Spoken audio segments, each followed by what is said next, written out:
Oras, salam reformanda, Masiha Holongan.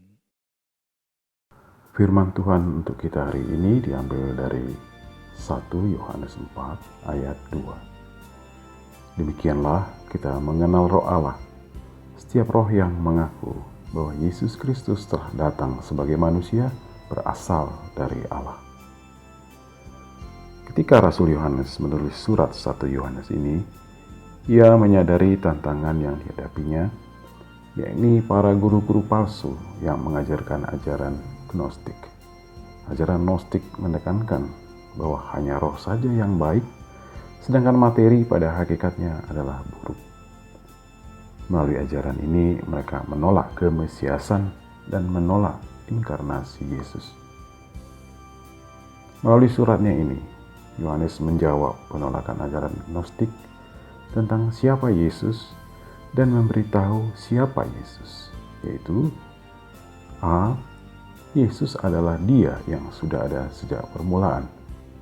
Ketika seseorang diperhadapkan dengan Yesus, ia diperhadapkan dengan kekekalan. B. Yesus adalah anak Allah yang mengambil rupa sebagai manusia. Dia berinkarnasi. Di dalam Yesus kita dapat melihat dan merasakan hati Allah. C. Yesus adalah Kristus, Sang Mesias. Melalui penyebutan ini, kita melihat keberadaannya sebagai suatu peristiwa sejarah ke arah rencana Allah yang sedang bekerja di dalam umat pilihannya. D.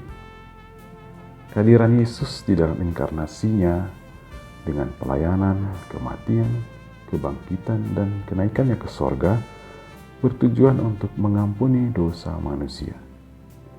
Dalam keberadaannya sebagai manusia, dia tidak berdosa. Sebagai manusia, Yesus menjadi pengantara antara kita di hadapan Allah dan sebagai korban pendamaian.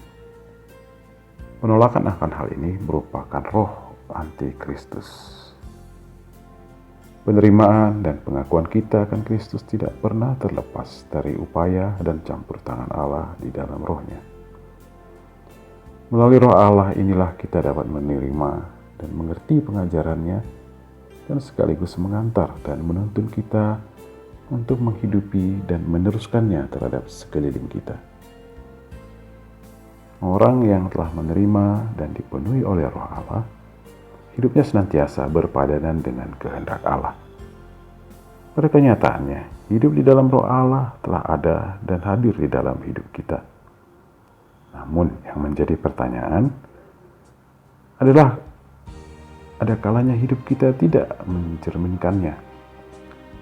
Disinilah kehadiran dan peranan roh Allah menjadi sesuatu yang sentral dalam kehidupan kita untuk dapat mengaku dan meneladani Yesus dalam kehidupan kita sehari-hari. Tanpa kehadiran dan penyertaan roh Allah, kita adalah antikristus dan seteru Allah. Marilah kita berdoa.